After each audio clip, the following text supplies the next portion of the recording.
नमस्कार, रामबाण क्लासेज के इस डिजिटल मंच पे आपका स्वागत है और मेरा नाम है बलराम योगी। और अपन बात करने वाले हैं राजस्थान हिस्ट्री की। और राजस्थान हिस्ट्री में अपन बात इसकी करने वाले हैं रणथंभौर का इतिहास, जिसकी 2 क्लास में आपको पहले दे चुका हूँ। उसी क्रम में आज अपन आगे की बात करते हैं कि हमीरदेव चौहान के द्वारा क्या क्या किया गया, उन सभी बातों की आज अपन चर्चा करेंगे। तो मैंने आपको बताया था रणथंभौर का युद्ध कब हुआ था, 11 जुलाई 1301 को।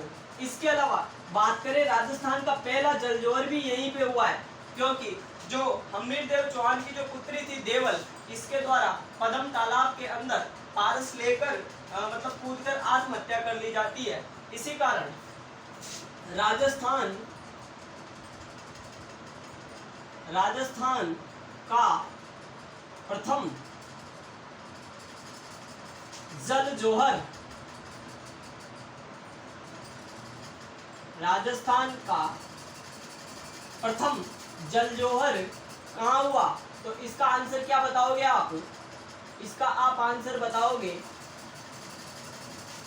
इसका आंसर बताओगे आप रणथंभौर। रणथंभौर कब हुआ?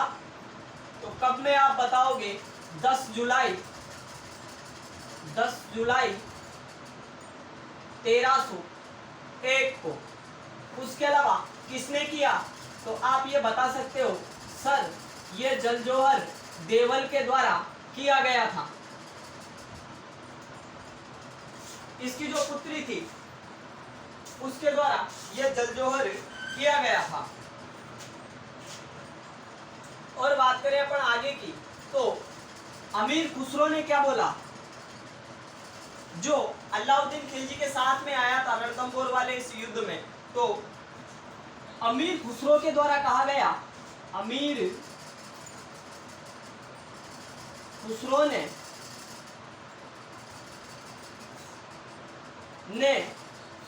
कहा कि आज, ये लाइन आप याद रखना, आज कुफ्र का गढ़ इस्लाम, कुफ्र का गढ़ इस्लाम का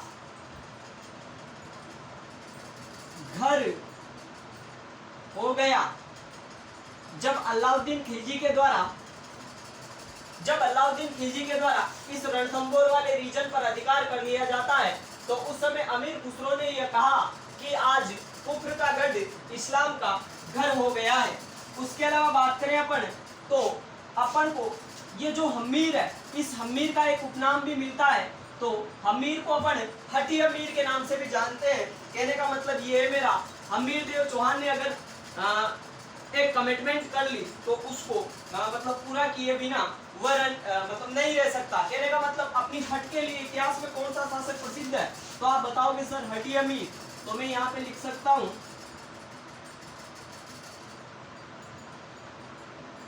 हमीर देव चौहान हटी हमीर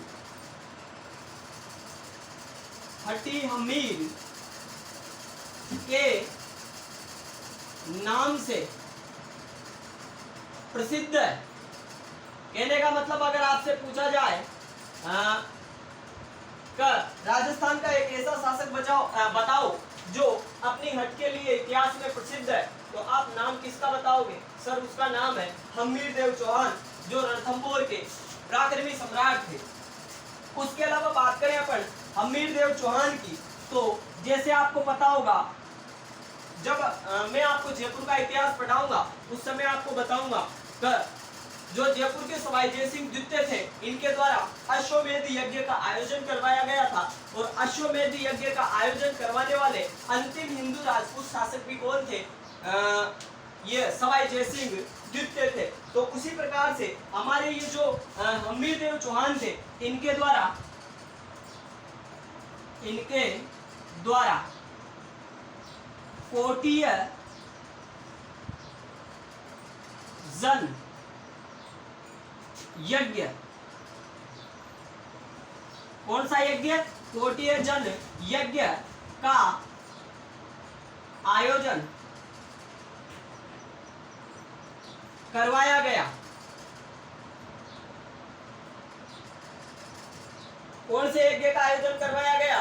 कोटिय जन यज्ञ का आयोजन करवाया गया, जिसके पुरोहित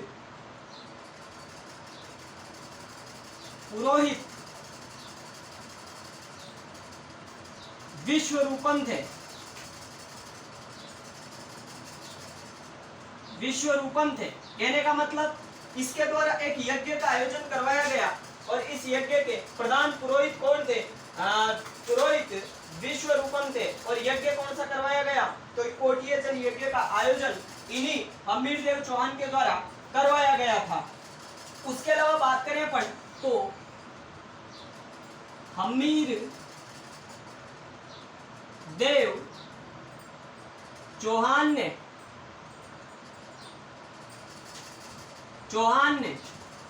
हमीर देव चौहान ने सर्वप्रथम भीमरस के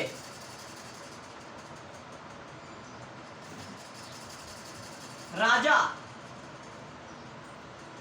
अर्जुन को हराया।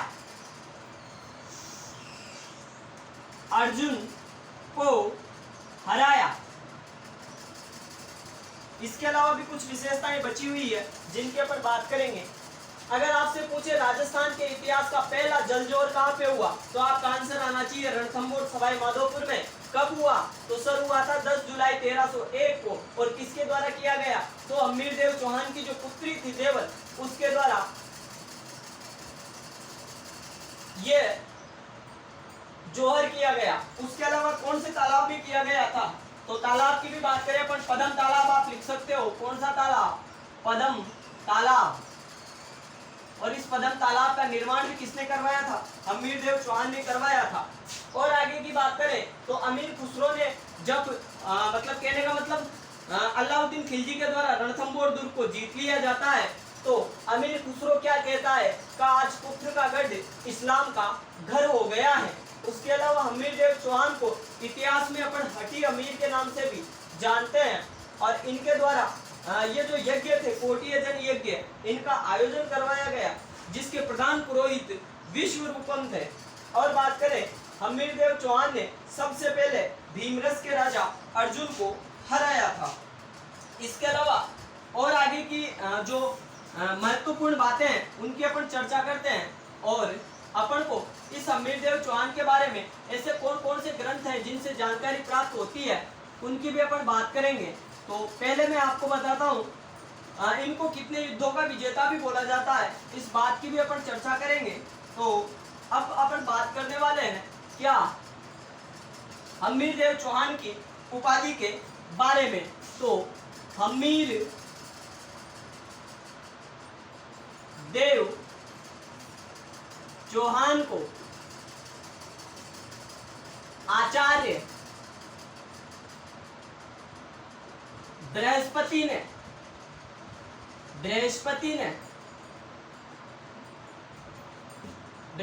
ने शाकंभरी नरेश तथा 17 युद्धों में से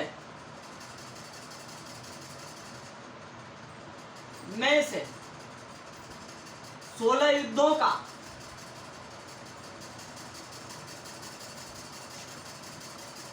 विजेता कहा है? कहने का मतलब शाकंभरी नरेश के नाम से कौन सा राजा प्रसिद्ध है? आचार्य बृहस्पति के द्वारा शाकंभरी नरेश कौन से शासक को बोला गया है? तो आपका आंसर आना चाहिए सर हमीर देव चौहान को बोला गया है। और हमीर देव चौहान ने अपने कहने का मतलब कार्यकाल में टोटली 17 युद्ध लड़े, जिसमें से 16 युद्धों का विजेता उसको बोला जाता है। जैसा कि अपन मारवाड़ पढ़ेंगे उस समय मैं आपको बताऊंगा भी सही, 52 युद्धों का विजेता किसे बोला जाता है? तो आप बताओगे सर मारवाड़ के राजा मालदेव को 52 युद्धों का विजेता बोला जाता है। इसी प्रकार 16 युद्धों का विजेता किसको बोला जाता है? रणथंभौर के हमीर देव चौहान को। उसके अलावा अगर अपन बात करें ऐसी कौन कौन सी पुस्तकें हैं जिनसे अपन को इस हम्मीरदेव चौहान के बारे में जानकारी प्राप्त होती है, तो अपन उनकी भी बात करते हैं। जैसे कि बात करें, एक ग्रंथ है, यहाँ पे लिखता हूं मैं ग्रंथ, यहाँ पे लिखता हूं मैं लेखक, तो आपको साथ में लेखक भी याद हो जाएंगे। तो ग्रंथ की बात करें, हम्मीर महाकाव्य, महाकाव्य किसने लिखा? नयन चंद्र सूरी ने, सूरी ने। आगे बात करें, जैसे हम्मीर हट की बात करें अपन, हम्मीर हट ये किसने लिखा? तो हम्मीर हट में आप बताओगे सर ये चंद्रशेखर ने लिखा था, चंद्रशेखर। और बात करें अपन हम्मीर रासो की, हम्मीर रासो किसने लिखा? हम्मीर रासो, तो ये हम्मीर रासो लिखा था जोधराज ने,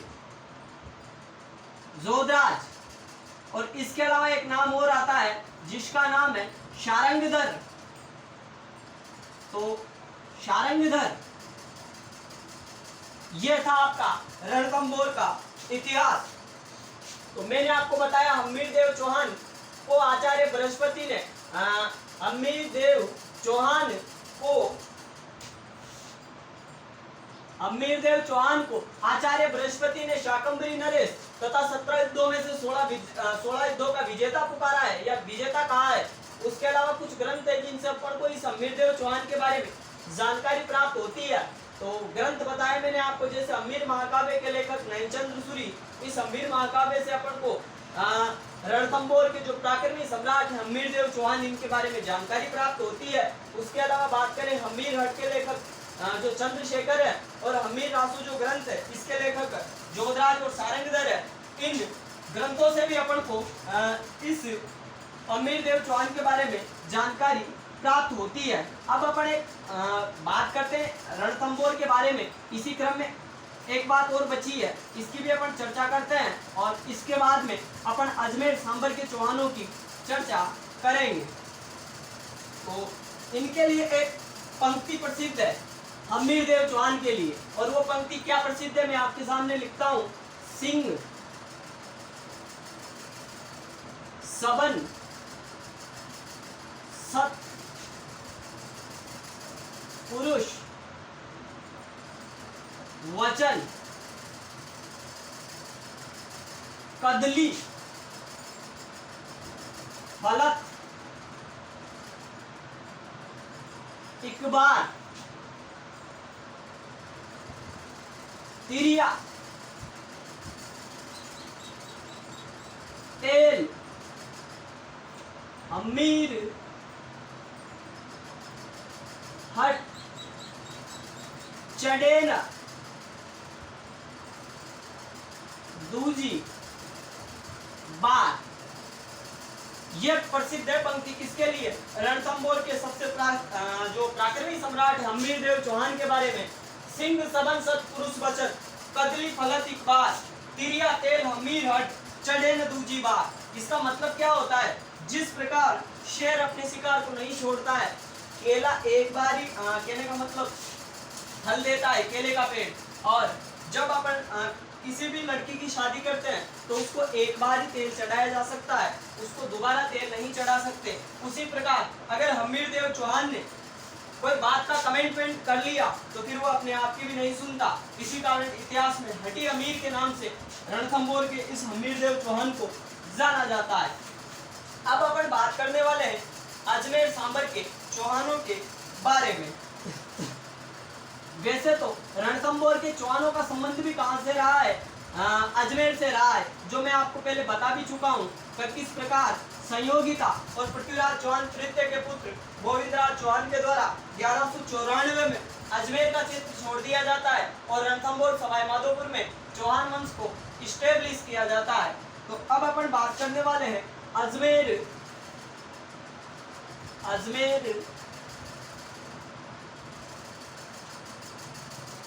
का चौहान राजवंश। किसके बारे में पढ़ने वाले हैं? अजमेर के चौहान राजवंश के बारे में। तो आपके मन में ये जिज्ञासा होगी कि सर ये जो अजमेर का चौहान राजवंश है या राजस्थान के जितने भी चौहान है, जैसे अजमेर के चौहान, बात करें नाडोल के चौहान, बात करें जालौर के चौहान, रणथंभौर के चौहान, तो इनका मतलब उत्पत्ति स्थल या क्या है इनका मामला, कौन कौन से विद्वानों ने क्या मत दिए, तो अपन उन्हीं मतों की चर्चा करते हैं। क्योंकि कभी कभी अमूमन एग्जामों में डायरेक्ट ऐसा भी पूछ लिया जाता है कि चौहानों की उत्पत्ति मान लो अग्निकुंड से हुई है, इस बात का समर्थन कौन करते हैं, तो उसके बारे में भी अपन को जानकारी होना आवश्यक है। तो बात करें अपन उत्पत्ति, पहले तो बात करें अजमेर सांबर के चौहानों की कुलदेवी की। कुलदेवी कौन सी है? कुलदेवी, जब मैं आपको राजस्थान की लोक देवियां पढ़ाऊंगा उस समय आपको बताऊंगा, कहने का मतलब जैसे बात करें अपन अजमेर सांबर के चौहानों की शाकंभरी माता, कोटा के हाड़ा राजवंश की बदाना माता, बीकानेर के राजवंश की कहने का मतलब कैणी माता, और जोधपुर के राठौड़ों की जो कुलदेवी है वह नागणेजी माता। इसी प्रकार जयपुर की बात करें तो जयपुर की वह है जमवाय माता। तो ऐसे अपन लोक देवियों की भी चर्चा करेंगे। तो अभी मैं आपको ये बता रहा हूँ अजमेर का जो चौहान राजवंश है इसकी कुलदेवी है शाकंभरी माता। शाकंभरी माता। और इनके मंदिर की बात करें तो सांबर जयपुर में वैसे इनका मंदिर भी है शाकंभरी माता का। तो अब अपन बात करने वाले हैं उत्पत्ति के स्रोतों की। उत्पत्ति के स्रोत, उत्पत्ति के स्रोतों की बात करने वाले हैं। तो पहले मत की बात बताऊं मैं आपको। पहला मत तो चंद्रवरदायी, चंद्रवरदायी प्लस मोनोत्नैणसी, मोनोत्नैणसी, और इनके साथ में कौन है? सूर्यमल मिश्रण। सूर्यमल मिश्रण। तो आपको पता होगा चंद्रवरदायी तो किसके समकालीन थे? अजमेर के जो शासक थे पृथ्वीराज थर्ड, उनके समकालीन थे। और इन्होंने पृथ्वीराज चौहान की शान में लिखा भी है। क्या लिखा है? 4 बांस 24 गज अंगुल अष्ट प्रमाण ता ऊपर सुल्तान है मत चुके चौहान। ऐसा किसने बोला है? चंद्रवरदायी ने। तो समकालीन किसके थे? चंद्रवरदायी अजमेर के शासक पृथ्वीराज थर्ड के समकालीन थे। और ये मोनोत्नैणसी कौन थे? तो मोनोत्नैणसी जोधपुर के राजा जो जसवंत सिंह द्वितीय थे उनके दीवान थे। लेकिन अंतिम समय में क्या होता है? जसवंत सिंह और मोनोत्नैणसी के बीच में अनबन हो जाती है और मोनोत्नैणसी को कारागार में डाल दिया जाता है जसवंत सिंह सेकंड के द्वारा। और ये सूर्यमल मिश्रण कौन थे? तो सूर्यमल मिश्रण बूंदी के थे और इनको महान कवि होने का गौरव भी प्राप्त है। और इनको राजस्थान का राज्य कवि भी बोला जाता है। किसको? सूर्यमल मिश्रण को। तो इन तीनों के अनुसार चंद्रवरदायी, मोनोत्नैणसी और सूर्यमल मिश्रण के अनुसार जो गुरु वशिष्ठ है, गुरु वशिष्ठ, गुरु वशिष्ठ के अग्निकुंड से 4 पुत्र पैदा हुए। उनके नाम बताता हूं मैं, कौन कौन से वो पुत्र थे।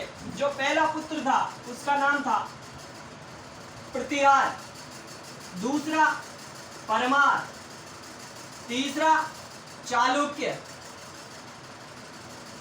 और चौथा चौहान।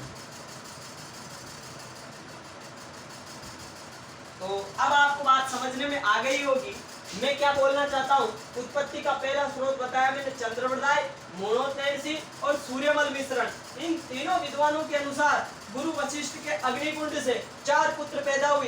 पहले पुत्र का नाम प्रतिहार, दूसरे का नाम परमार, तीसरे का नाम चालुक्य और चौथे का नाम चौहान। तो अब अगर आपसे कोई पूछे चौहानों की उत्पत्ति अग्निकुंड से हुई है, इस बात का समर्थन कौन करते हैं, तो आप बेशक नाम बता सकते हो चंद्रवरदायी, मोनोत्नैणसी और सूर्यमल मिश्रण। तो कहने का मतलब यह है इन तीनों विद्वानों ने यह बताया है कि ये जो चौहान है ये अग्निकुंड से उत्पन्न हुए हैं। ये मत किनका था? चंद्रप्रदाय, मोनोसेंसी और कवि सूर्यमल मिश्रण का। इसके अलावा आगे के मत की अपन बात करते हैं, आप इसको नोट आउट कर सकते हो।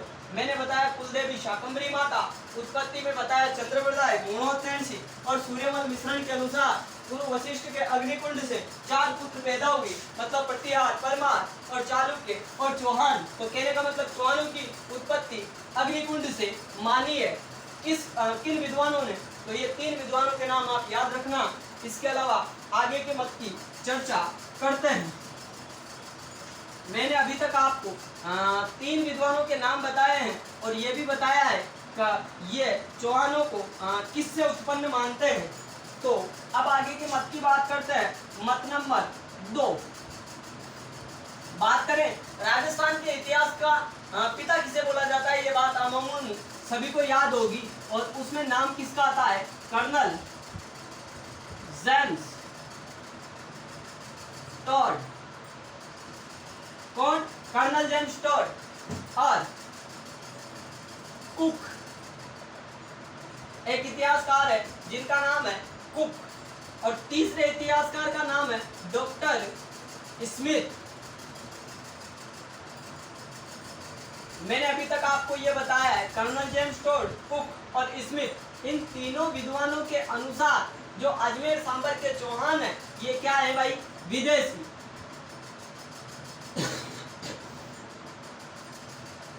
विदेशी कहने का मतलब ये तीनों नाम, जैसे आपको नाम से ही पता चल रहा है कि ये देशी है या विदेशी है, तो तीनों विद्वान विदेश के रहने वाले हैं। तो इन्होंने ये बताया है कि ये अजमेर सांबर के चौहान भाई विदेशी है।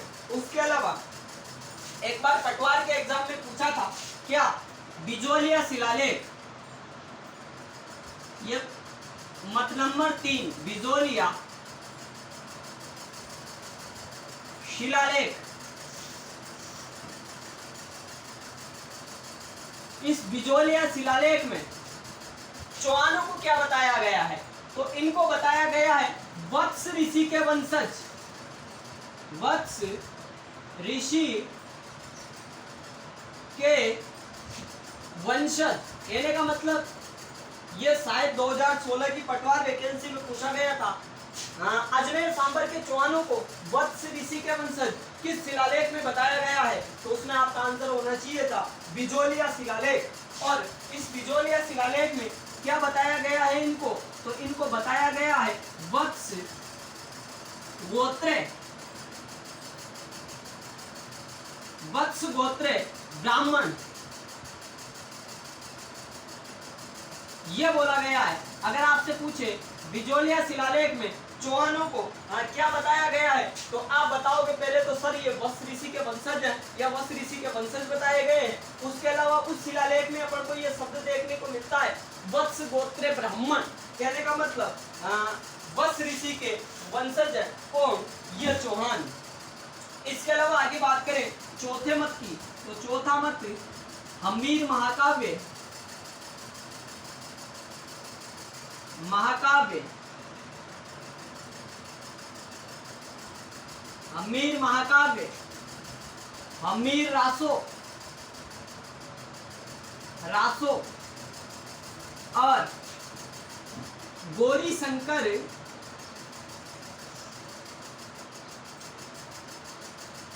हीराचंद ओझा, इन तीनों के अनुसार क्या है? सूर्यवंशी है।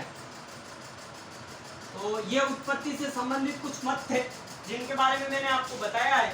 मैंने आपको ये बताया है हम्मीर महाकाव्य, हम्मीर रासो और गौरीशंकर हीरानंद ओझा या हीराचंद ओझा, इन तीनों के अनुसार जो अजमेर सांबर के चौहान हैं ये क्या है भाई? सूर्यवंशी है। तो एक बार फिर चर्चा करते हैं अपन। मैंने अभी आपको ये बताया उत्पत्ति के स्रोतों के बारे में। चंद्रप्रदाय, मोनोसेंसी और सूर्यमल मिश्रण के अनुसार गुरु वशिष्ठ के अग्निकुंड से 4 पुत्र पैदा हुए। और 4 पुत्र कौन कौन से थे? पटियार, परमार, चालुक्य और चौहान। मतलब चौहानों की उत्पत्ति गुरु वशिष्ठ के अग्निकुंड से हुई है। इस बात का समर्थन किया है उन तीनों विद्वानों ने। फिर मैंने आपको बताया कर्नल जेम्स टोड, कुक और स्मिथ के अनुसार ये विदेशी है। और तीसरा जो बताया मत मैंने आपको बिजोलिया शिलालेख के अनुसार ये वत्स ऋषि के वंशज है। कहने का मतलब बिजोलिया शिलालेख में इनको वत्स गोत्रीय ब्राह्मण बताया गया है। और हम्मीर महाकाव्य, हम्मीर रासो और जी.एच. ओझा के अनुसार ये क्या है भाई, सूर्यवंशी है। तो ये थे जो अजमेर का जो अजमेर सांबर का जो चौहान राजवंश है उसकी उत्पत्ति के बारे में कौन कौन से ग्रंथों से या कौन कौन विद्वान किस बात का समर्थन करते हैं उनके बारे में मैंने आपको बताया है। अब अपनी जो अगली क्लास होगी वह अजमेर सांबर के जो चौहान शासक थे, जैसे कि बात करें अपन वासुदेव चौहान की, बात करें अपन विग्रहराज द्वितीय की, अजयराज चौहान, अर्णोराज और बिसल देव जिसको विग्रहराज चतुर्थ के नाम से भी इतिहास में जाना जाता है, उसके अलावा पृथ्वीराज चौहान थर्ड, इन सभी शासकों की अपन चर्चा करेंगे। लेकिन वो चर्चा करेंगे अपन अगली क्लास में। आज की क्लास आपको कैसी लगी ये कमेंट बॉक्स में करना ना भूलें। आज की क्लास और अभी के लिए इतना ही। धन्यवाद। आपका दिन शुभ हो।